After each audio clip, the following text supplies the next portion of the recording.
And Hezekiah sent to all Israel and Judah, and wrote letters also to Ephraim and Manasseh, that they should come to the house of the Lord at Jerusalem, to keep the Passover unto the Lord God of Israel. For the king had taken counsel, and his princes, and all the congregation in Jerusalem, to keep the Passover in the 2nd month.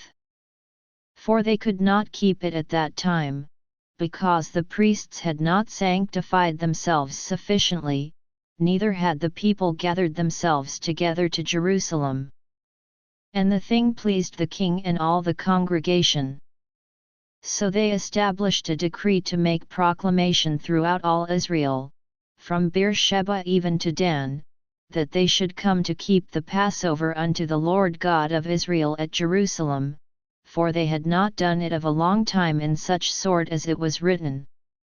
So the posts went with the letters from the king and his princes throughout all Israel and Judah, and according to the commandment of the king, saying, Ye children of Israel, turn again unto the Lord God of Abraham, Isaac, and Israel, and he will return to the remnant of you, that are escaped out of the hand of the kings of Assyria.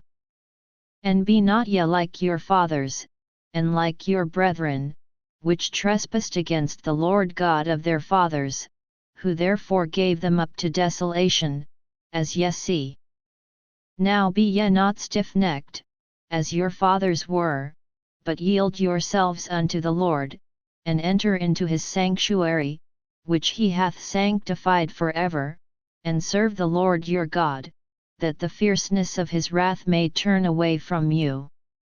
For if ye turn again unto the Lord, your brethren and your children shall find compassion before them that lead them captive, so that they shall come again into this land, for the Lord your God is gracious and merciful, and will not turn away his face from you, if ye return unto him.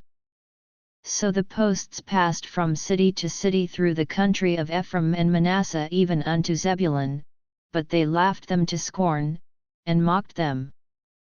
Nevertheless divers of Asher and Manasseh and of Zebulun humbled themselves, and came to Jerusalem.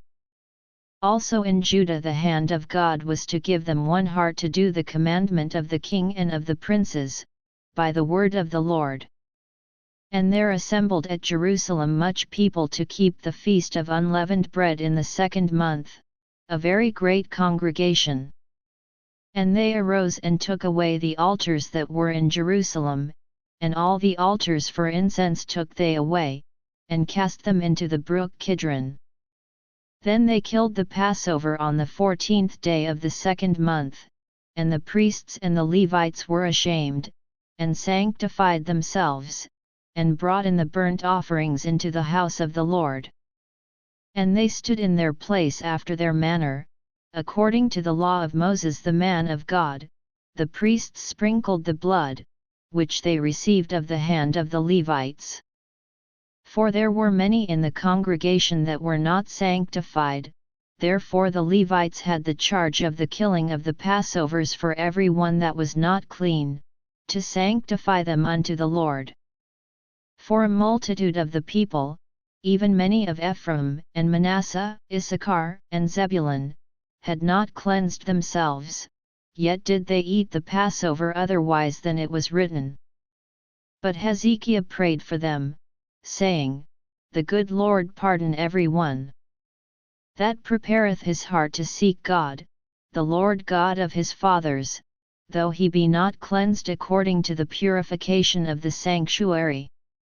And the Lord hearkened to Hezekiah, and healed the people. And the children of Israel that were present at Jerusalem kept the feast of unleavened bread 7 days with great gladness, and the Levites and the priests praised the Lord day by day, singing with loud instruments unto the Lord. And Hezekiah spake comfortably unto all the Levites that taught the good knowledge of the Lord, and they did eat throughout the feast 7 days, offering peace offerings, and making confession to the Lord God of their fathers. And the whole assembly took counsel to keep other 7 days, and they kept other 7 days with gladness. For Hezekiah king of Judah did give to the congregation 1,000 bullocks and 7,000 sheep, and the princes gave to the congregation 1,000 bullocks and 10,000 sheep, and a great number of priests sanctified themselves. And all the congregation of Judah, with the priests and the Levites, and all the congregation that came out of Israel, and the strangers that came out of the land of Israel, and that dwelt in Judah, rejoiced. So there was great joy in Jerusalem, for since the time of Solomon the son of David king of Israel there was not the like in Jerusalem. Then the priests the Levites arose and blessed the people, and their voice was heard, and their prayer came up to his holy dwelling place, even unto heaven.